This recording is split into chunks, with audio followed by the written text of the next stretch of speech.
In this module, we will explore the ways in which ClassFlow can significantly improve our experience with formative assessment. In their review of the literature on formative assessment, Paul Black and Dylan William argue that it is not possible to introduce formative assessments into a traditionally formatted classroom. The teacher in a classroom that uses formative assessment must give up some control and encourage students to participate in developing learning goals and outcomes. Black and William also contend that formative assessment is effective in virtually all educational settings, content areas, knowledge and skill types, and levels of education. Teachers who use formative assessment are continually giving targeted feedback to students and assist the students in answering these questions about their learning. Where am I going? Where am I now? And how can I close the gap between the two? They do this in order to show students how to close the gap between where they are academically and where they want to be. Teachers must help students evaluate their progress in the learning process and give them explicit descriptive feedback specific to the learning tasks. In an article explaining the importance of using formative assessments in the classroom, Black and William make several suggestions for effective implementation of formative assessments. First, there is a need for teachers to pay close attention to the nature, contextualization, and timing of formative assessments. If implemented incorrectly, they can have a negative outcome. If paired with a more summative model of assessment, they can be ineffective. Formative assessment should not include too many recall-rote activities. Teachers involved in formative assessment models should not emphasize grading over learning. In formative assessment model, there should be more of a comparative and less of a competitive classroom atmosphere. Teachers must make sure to focus on quality rather than quantity. And to be truly helpful to students, feedback in the formative assessment model should be focused on the task, not on the student. And the student must understand the feedback so as to make use of it. Teachers must guide students through the process of learning to self-assess and understand both peer and teacher feedback. And teachers should provide opportunities for students to express their understanding, classroom dialogue that focuses on exploring understanding, and feedback which includes opportunities to improve and guidance on how to improve. Let's see how ClassFlow can easily integrate formative assessments to do exactly that. You may have remembered in the differentiation module, individual student cards can have formative assessment questions attached to them, such as this card here. In the lesson builder, I can go to edit the questions there on the card, and you'll see the question set that I had built for this card. Let's take a look at how to do that for a card of our own. Back in the lesson builder, I add a new blank card. I would fill the card with the content I needed. Clicking on the gear, I can select Add Questions. This takes me into the question builder for this particular card. I would give it a name. Set 1 is fine. Add a little description, and then begin to add new questions. We're given a wide variety of questions and formats for formative assessment. I like to use the creative response type.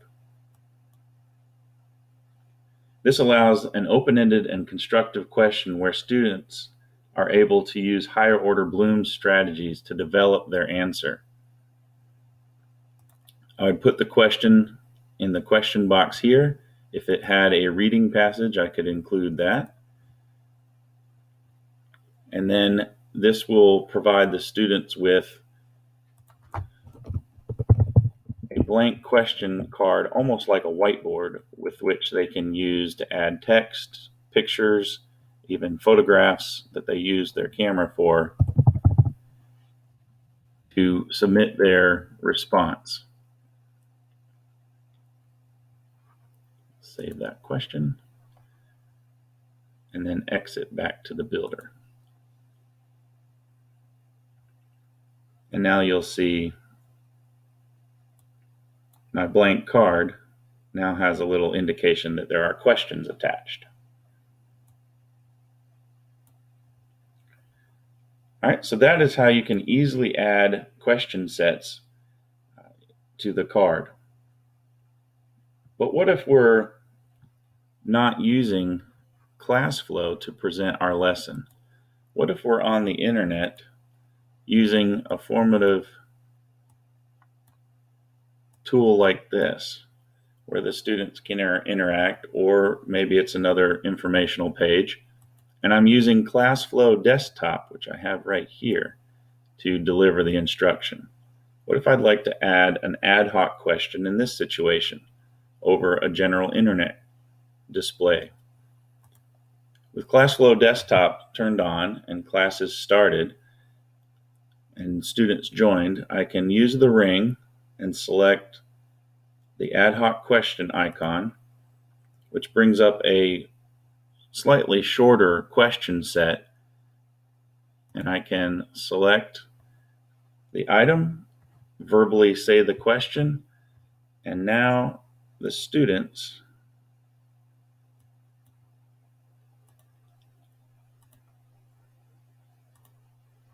are seeing this.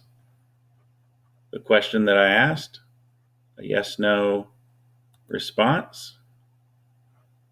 Okay. Click and submit. And that submitted their answer. Jump back to the teacher view. And in my teacher view, I can go to the question and view the responses from the different students.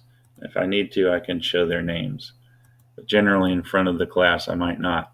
I have some graphs that I can select with only one student response. They're not very impressive, but you can get the idea.